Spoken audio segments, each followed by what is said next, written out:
오늘 말씀은 디도서 1장 1절로부터 5절까지 말씀입니다. 우리 함께 읽겠습니다. 하나님의 종이요 예수 그리스도의 사도인 바울 곧 나의 사도된 것은 하나님의 택하신 자들의 믿음과 경건함에 속한 진리의 지식과 영생의 소망을 인함이라.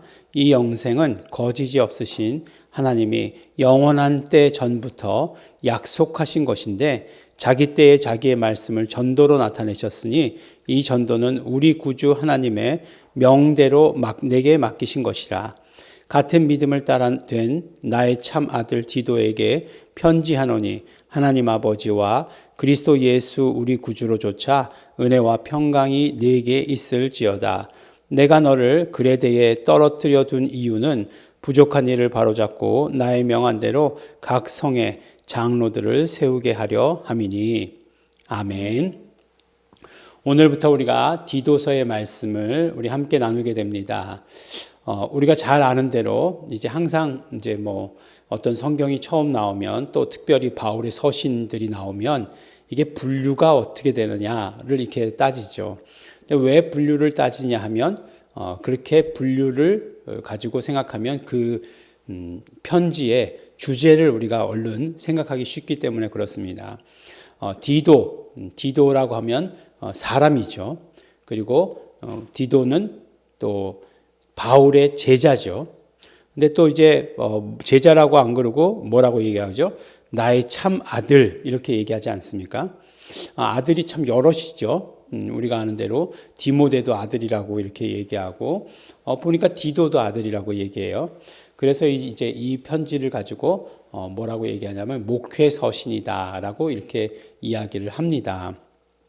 근데 이게 언제쯤 쓰여졌을까요? 우리가 지난주까지 말씀 나눈 것이 우리가 디모데 전후서였잖아요.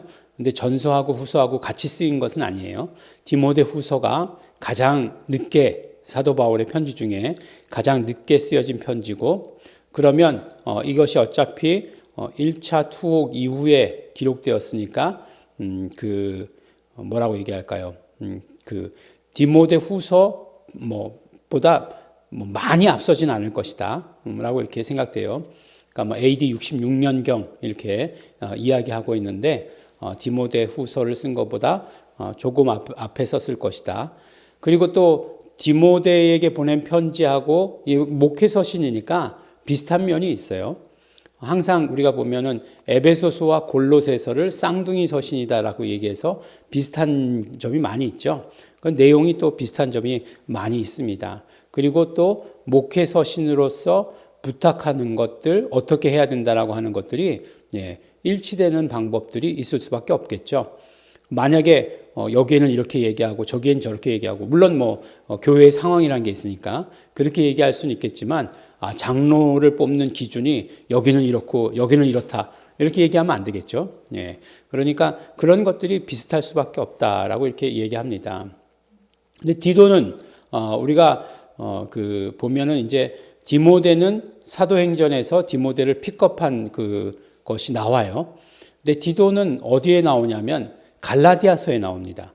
갈라디아서에 나오는데 갈라디아서에서 뭐라고 기록하고 있냐면은 이제 예루살렘 공의회, 사도행전 15장에 보면 예루살렘 공의회가 있지 않습니까?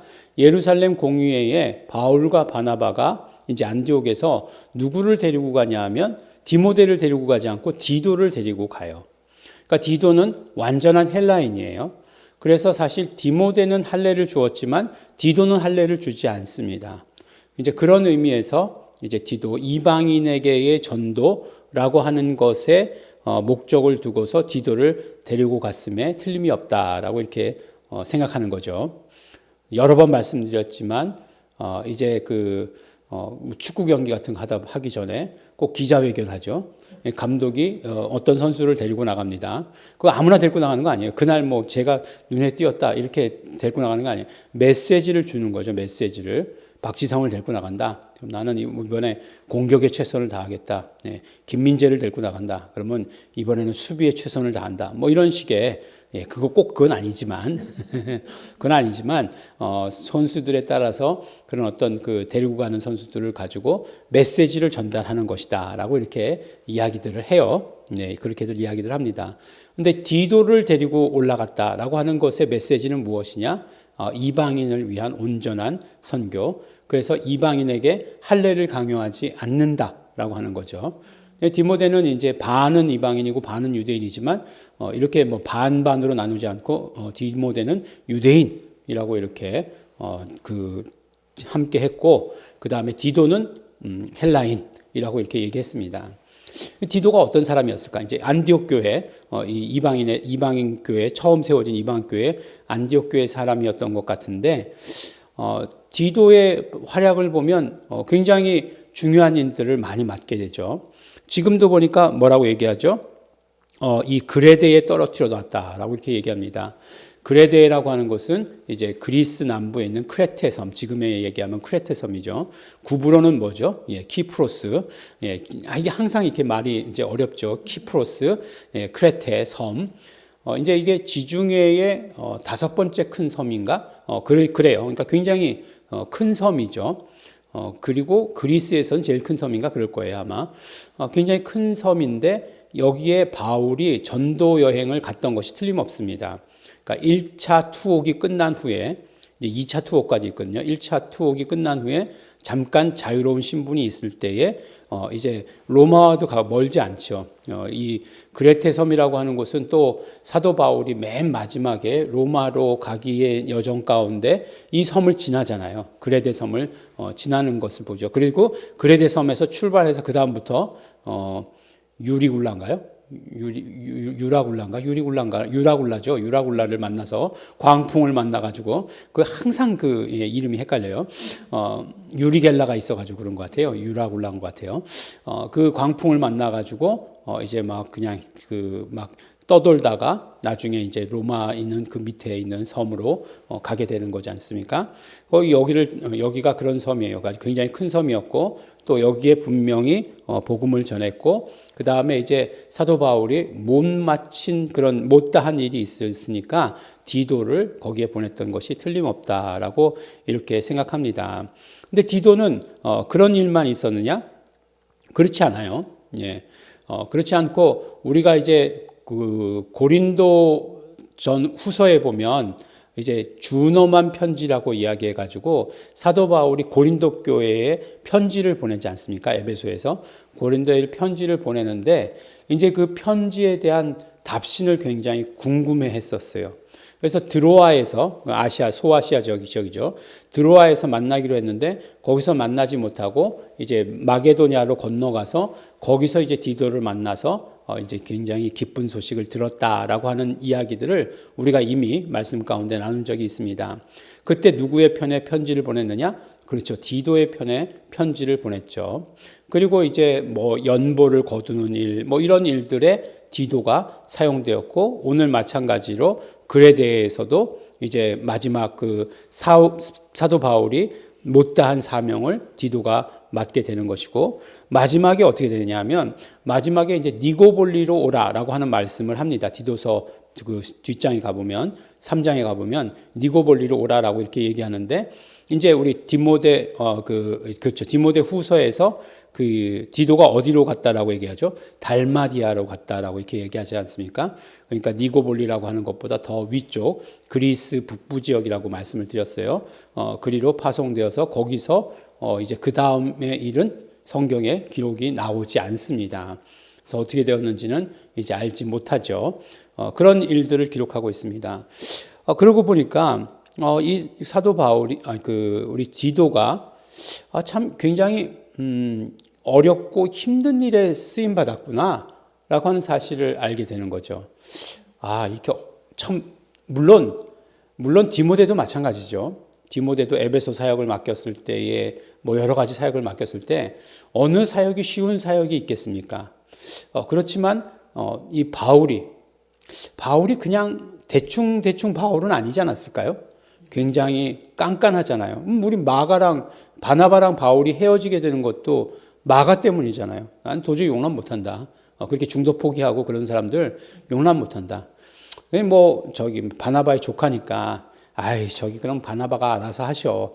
이렇게 해가지고 다 좋은 게 좋은 거지 하고 데리고 다녔으면 됐을 텐데, 근데 바울의 성격은 그런 건 아니었다는 것이 틀림없잖아요. 근데 그런 어떤 사역을 이어받는, 그런 어떤 무거운 사역들을 이어받는 일을 한다라고 했을 때,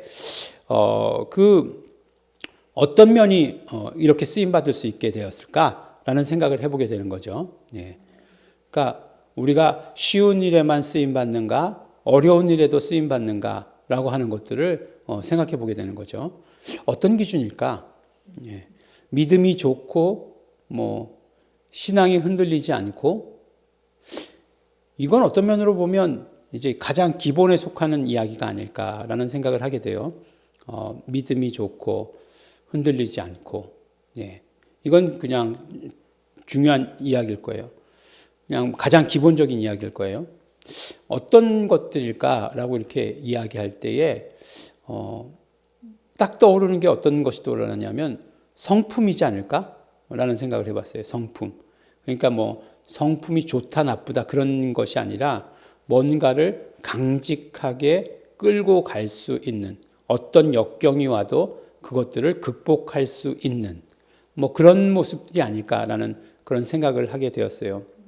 그러니까 우리가 지금 이제 사역하면서 가져야 되는, 우리가 예수 그리스도의 인격으로 받아 가져야 되는 것은 이제 그런 것들이 아닐까라는 생각을 더욱더 하게 되는 거죠. 왜냐하면 지금 이제 마지막 때가 더 가까워 오잖아요.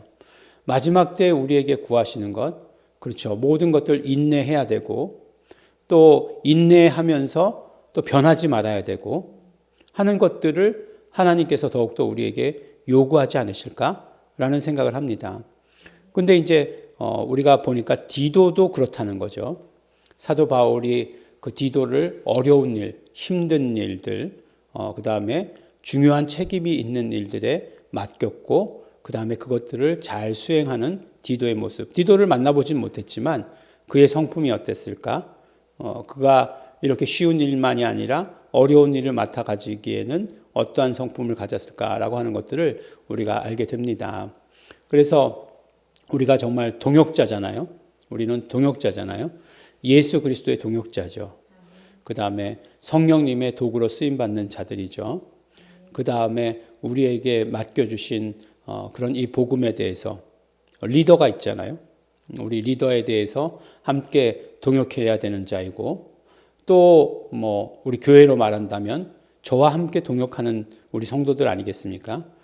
그런 어떤 필요한 자질들이 있다는 거예요. 우리에게 그러한 성품들을 갖추어야 된다라고 이렇게 말씀하시는 것입니다. 그래서 우리 동역자 디도의 모습을 보면서 우리가 동역자로서의 모든 갖추어야 될 것들을 갖추시는 그런 우리 성도들 되시길 바랍니다. 우리 서론이기 때문에 누가 누구에게 편지한다라고 하는 내용이 있는데 굉장히 길어요. 내일 우리가 함께 또 말씀 가운데 나누도록 하겠습니다. 기도하겠습니다. 하나님 아버지 감사합니다.